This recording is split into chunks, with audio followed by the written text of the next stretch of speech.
Quality score in Google Ads is one of those numbers that looks incredibly important. It's right there next to your keywords, and it tends to hurt when it's not 10 out of 10. Your cost per click goes up, quality score looks mediocre, and the column for expected click-through rate is screaming below average. And even after restructuring campaigns, rewriting ads, and tweaking landing pages, that 4 out of 10 or 6 out of 10 quality score refuses to budge. This video is a deep dive into what quality score actually is, why it often feels stuck, and when it matters less than people actually think. We'll walk through real-world style examples where campaigns can print money and still have a low quality score, and how campaigns can have a high quality score and yet remain unprofitable. Then we'll finish with a practical checklist that you can use to determine whether you want to keep chasing a high quality score or ignore it and move on. First, a quick definition. Quality score is a 1 through 10 diagnostic value that Google assigns on the keyword level. It's meant to estimate how useful and relevant your ads are compared to other advertisers in the same auction. It's made up of 3 components: expected click-through rate, ad relevance,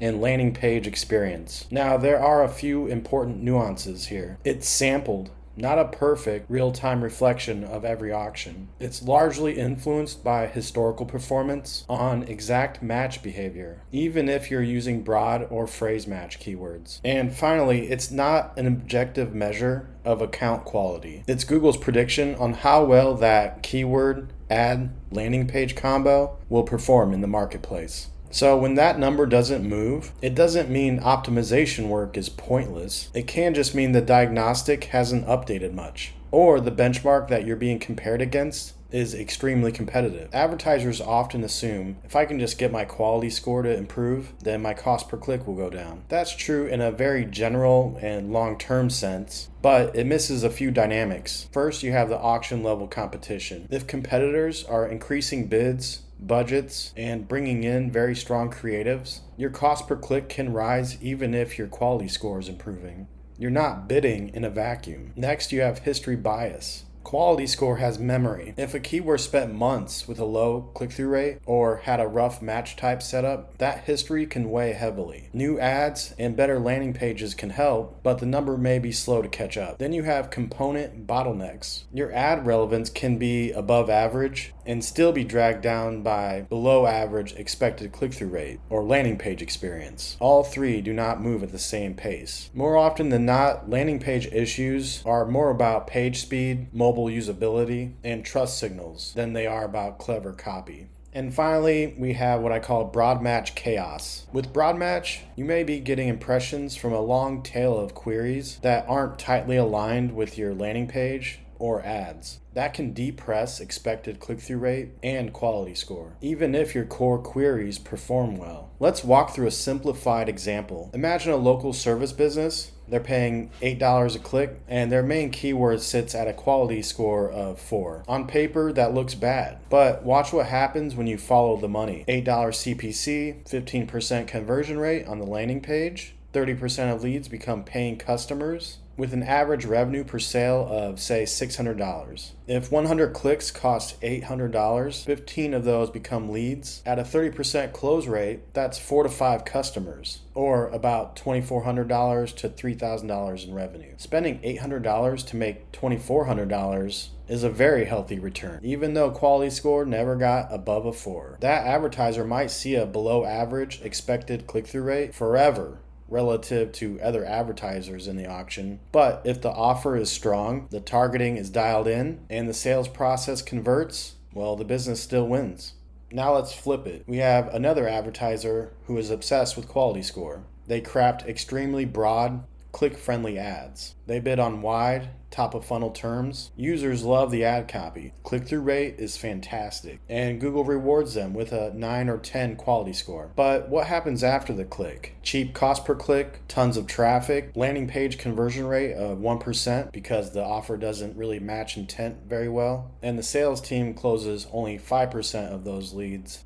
because they're more unqualified. Even with a great quality score and low cost per click, the cost per customer acquisition can easily dwarf the revenue. It's possible to win the auction game and still lose the business game. So quality score isn't useless, it's just not the hero metric. It is helpful in a few specific ways. It'll help you spot structural issues. If most keywords are below average in ad relevance, that's a signal that your ad groups are too broad or that your messaging doesn't align with intent. It can help you catch technical problems. Persistent below average landing page experience can be tied to mobile speed issues, sketchy redirects, broken forms, or unclear policies. And finally, it can help you prioritize cleanup. If there are a set of clear outlier keywords with a very low quality score and bad performance, they're easy candidates to pause, split into new ad groups, or rebuild around better intent. So use it as a diagnostic panel, not a scoreboard. So here's the practical checklist that I like to use. Start with tracking and downstream metrics. Before even touching quality score, make sure that you can see cost per qualified lead, cost per sale or booked job. And finally, you want to see your revenue per conversion in actual profit. If you can, send offline conversions or actual sales values back to Google Ads so smart bidding learns from real outcomes, not just raw form fills. Next, you want to tighten intent buckets, not just ad copy. Group keywords by very specific search intent and give each intent its own ad group and message path. The query, the ad headline, and the landing page headline should all line up. That helps expected click-through rate and ad relevance and improves lead quality. Next, we want to fix landing page fundamentals. You want to check mobile speed and core web vitals, clarity of the offer above the fold, trust signals like testimonials, guarantees,